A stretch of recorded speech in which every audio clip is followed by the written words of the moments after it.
Well, we want to take you now live over to Milwaukee. The Secret Service is giving an update on security measures ahead of the Republican National Convention. They are not answering questions about the incident in Butler, Pennsylvania, though. Let's listen. Law enforcement and public safety partners work together to design security plans for national special security events. They are designed to be adaptable based on the changing security landscape and most up-to-date intelligence from our partners. We've been working on the RNC security plan for more than a year and have been in constant coordination with our partners and the Republican National Committee. During our extensive planning efforts, we have accounted for various security scenarios that may arise, and we are confident in the plan we have implemented for the Republican National Convention this week. That security plan will remain in place. While we cannot discuss the specifics, means, and methods used for our protective operations, our protective methodology for NSSEs is based on a layered approach that includes support from federal, state, and local law enforcement and public safety partners. We will continue to assess the security environment and adapt our security measures as appropriate. The Secret Service is working diligently with the Milwaukee Police Department, as well as all of our federal, state, and local partners to ensure a safe and secure convention for attendees, volunteers, and the City of Milwaukee. I'll now introduce the Mayor of the City of Milwaukee, Mayor Cavalier Johnson. Thank you. Several months ago, folks in this room may recall that I worked with a bipartisan group of individuals, both Republicans and Democrats, with one goal in mind: to make sure we have a safe convention for everybody. These national special security events, especially as they relate to the Republican National Convention and the Democratic National Convention, have been stuck at $50 million since 2004. Obviously, things cost a little more than what they did in 2004, and so via phone, via trips to Washington, D.C., and working with members of Congress on both sides of the aisle, we were able to get a $25 million increase to our security grant. I say all that to say that we take this matter very, very seriously. We take public safety very, very seriously. And I've been so pleased to work in collaboration, not just with the United States Secret Service, but also with local law enforcement and public safety on the ground here. As was mentioned, we're joined by the chief of the Milwaukee Fire Department, Aaron Lipsky, who's been a great partner. And we're also joined by the chief of Milwaukee Police Department, Jeffrey Norman, who's been a great partner as well, working to bring in law enforcement officers from not just across the state of Wisconsin, but across the United States to help out with public safety here. Let me just reiterate what was already said. This is an NSSE, a National Special Security Event. It is the highest designation that you can get for a security event of its size and magnitude in the United States. We have that designation, and we'll continue to work to make sure that public safety is tantamount here in this community. With that in mind, I'll take the opportunity to pass it over to the Chief of the Milwaukee Police Department, Chief Jeffrey Norman. Thank you, Mayor Johnson.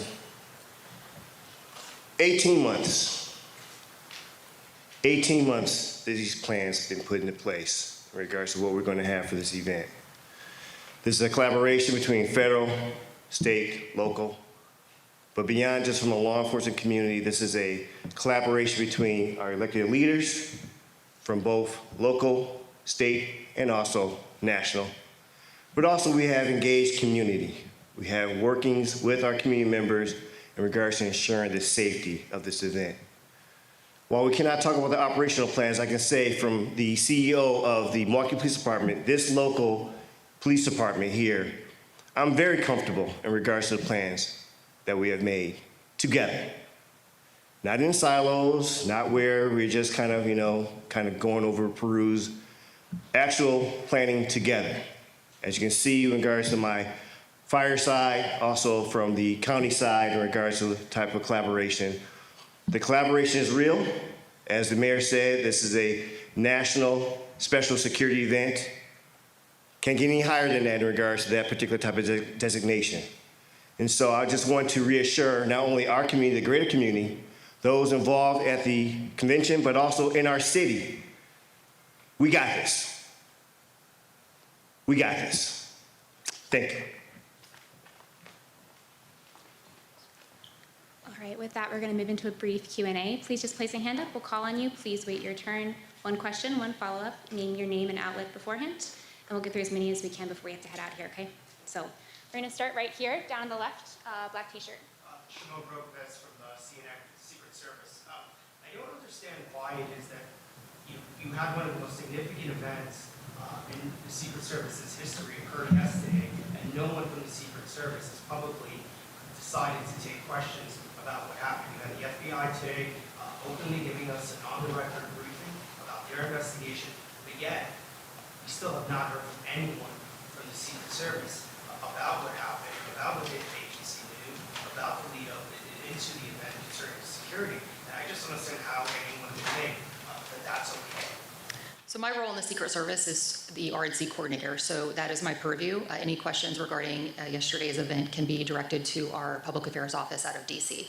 Right, I understand that this is the first time that anyone from the Secret Service has publicly even spoken to the media since this happened. There was a press conference last night that the Secret Service was not at. All the state officials, the FBI was there, but yet the Secret Service has been absent as a result. And he just raises all sorts of questions about why the Secret Service is not willing to answer questions. So again, I'm the Secret Service's RNC coordinator, so I can speak to the RNC security planning. I'd refer any questions regarding yesterday's incident to our DC Public Affairs Office. Thank you. Right here at the blue shirt. Yes, ma'am. Mark Meredith of Fox News. I'm curious, obviously, you don't want to talk about what happened in Pennsylvania. Have you had to change your security posture at all here? And if so, how? Is it a small percent change? Is it looking over everything once again? And then the follow-up question would be, just in terms of resources, I know you mentioned 18 months going into this. Do you feel like you've had all the resources you needed to get to this point today, or do you feel like more will? So as Mayor Johnson and Chief mentioned, this is a national special security event. That designation is the highest level of security designation that the federal government can determine. So we are confident in the security plans that are in place for this event, and we're ready to go. It's been an 18-month process. We've worked together over that 18 months to develop operational security plans for any and all aspects of security related to this event. But did it change within the last, has any change been made in the last 24 months? We're not anticipating any changes to our operational security plans for this event. Right here in the front in the orange dress. Mary Spickerson of the Milwaukee Journal-Sentinel. Wisconsin Governor Tony Evers told us a little bit ago that he is calling for the Secret Service to ban firearms, guns in the soft perimeter, not just in my certain form. Is that something that the Secret Service is considering or is doing? I have not had any conversations regarding that, so I can't speak to that. Okay. You said that you requested the Secret Service. Do you know if that request was actually made at this point? I have not had any conversations regarding that, so I can't speak to that. Right up here in the front, tie suit. Is the Secret Service currently anticipating or currently planning to expand the perimeter? We're not anticipating any changes to our current security footprint or plan. Including allowing firearms into the soft perimeter as it is right now? Anything in the soft perimeter is outside of our federal jurisdiction. But why should former President Trump, his family, and the convention goers have confidence in the U.S. Secret Service to secure this site here over the next 4 days after his life was nearly taken yesterday? So this event has been designated as a national special security event, which is the highest level of security for an event that can be designated by the government. So this is a whole of government approach. We've had an extensive planning process to include many organizations building out the operational security plans for any and all aspects of security related to this event. Have you had the resources you need? Yes, we are fully prepared and have a comprehensive security plan in place, and we're ready to go. Right over here in the front, black shirt. CBS News. Why are you not expanding the perimeter? So we're confident in the current plan that we have. It is based off of technical assessments, protective intelligence, and we are continuously monitoring information related to the event. So we're confident in the plans that we have, and we're moving forward with those plans. And why are you not concerned that people can carry firearms within that soft perimeter?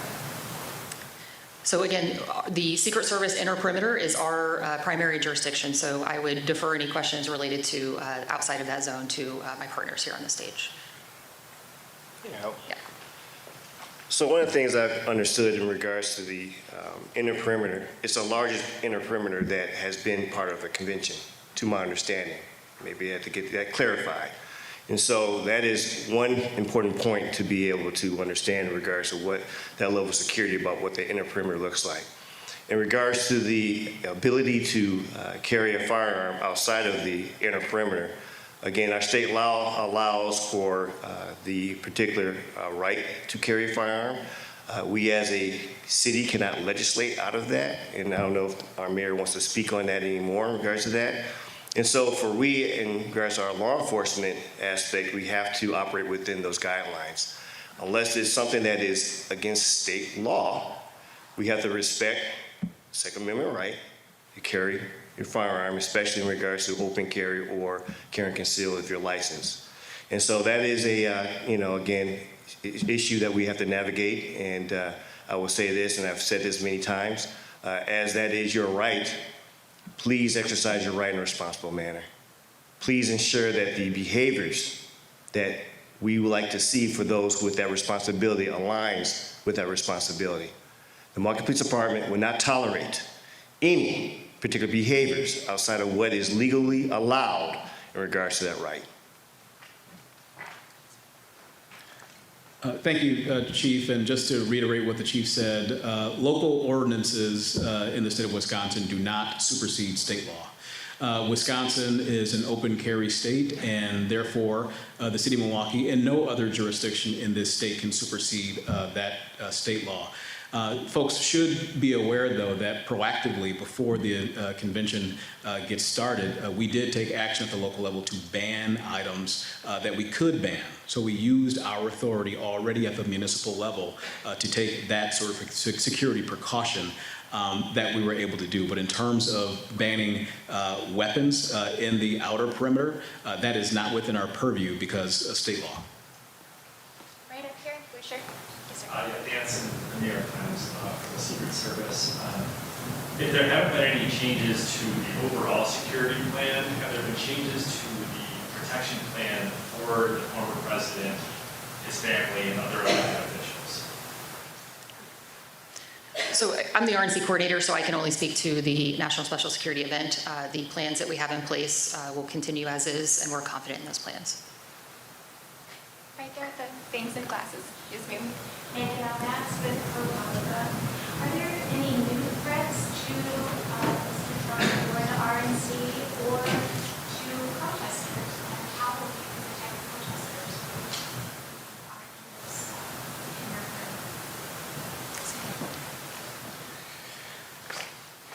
Good afternoon, ladies and gentlemen. I'm Michael Hensel. I'm the special agent in charge of the FBI for the state of Wisconsin. For your first question, the men and women of the FBI in the state of Wisconsin who work in our 6 offices, along with the assistance of our 56 field offices across the United States, and our domestic and international federal partners, have worked over the last 18 months to take information in, intelligence in, evaluate that information, and then disseminate it to both our state and local partners to address any threats. Currently, there are no known articulated threats against the RNC or anyone visiting the RNC.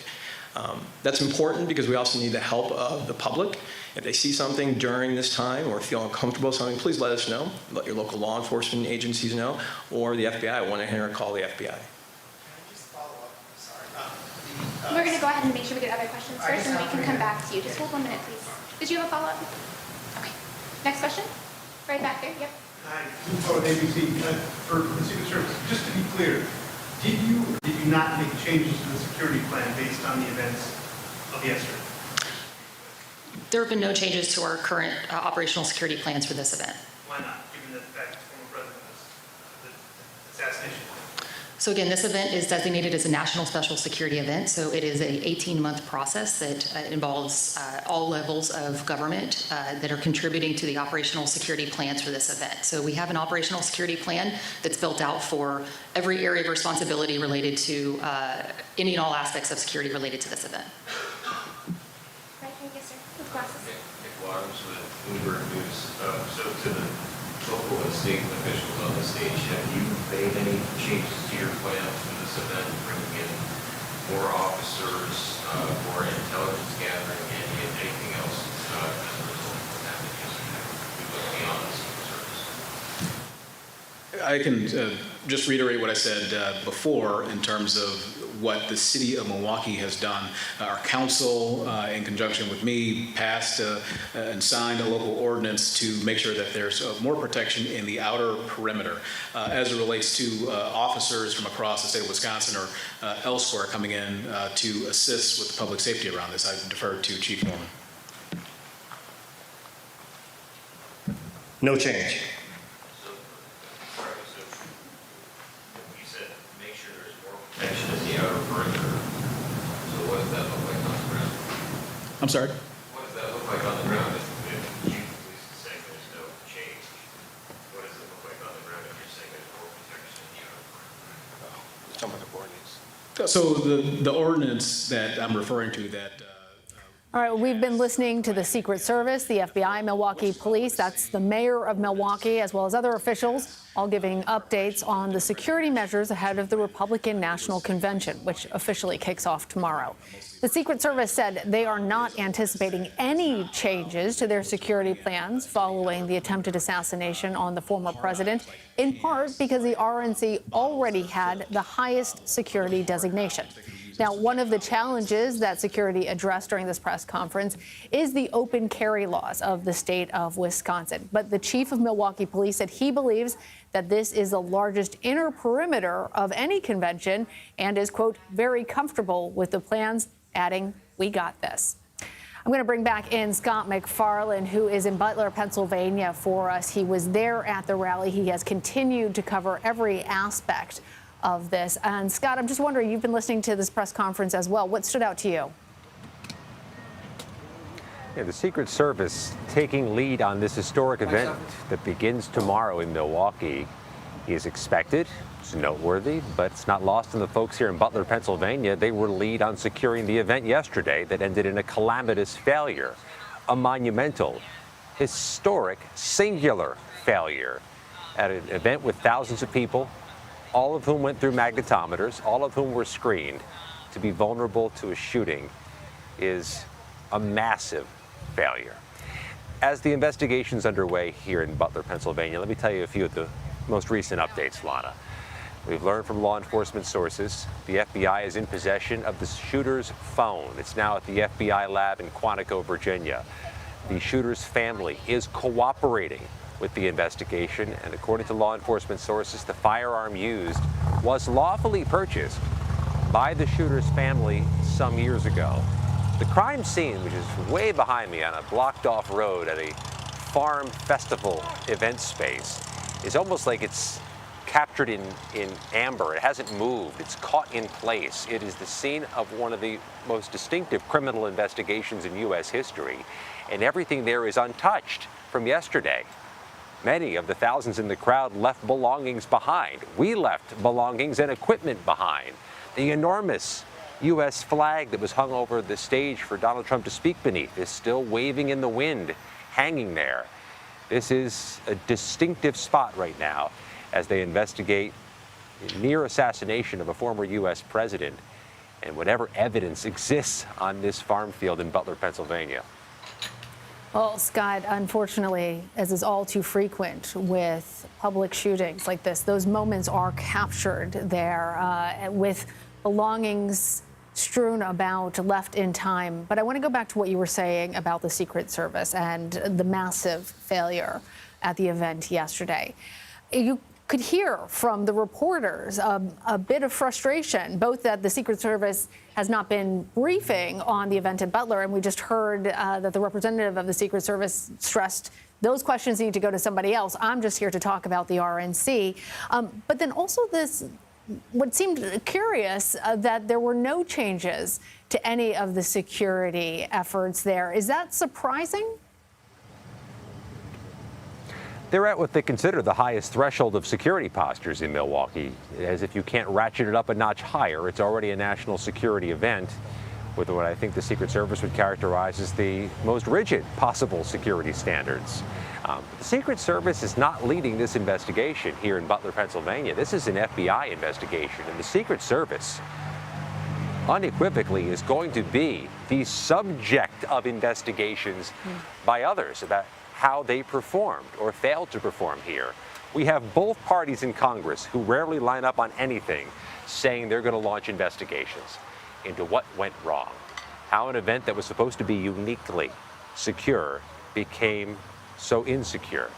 And the Secret Service is now going to be a focal point of these investigations. There were multiple law enforcement agencies there yesterday, and there are here today, local, county, state, but this was the Secret Service's show on Saturday night in Butler, Pennsylvania. and Congress is going to call them forward to answer questions. Even though they're not in session this week, those questions will begin this week. All right, Scott MacFarlane there for us in Butler, Pennsylvania, having witnessed everything firsthand, still continuing to report for us. We really appreciate you, Scott. Thanks.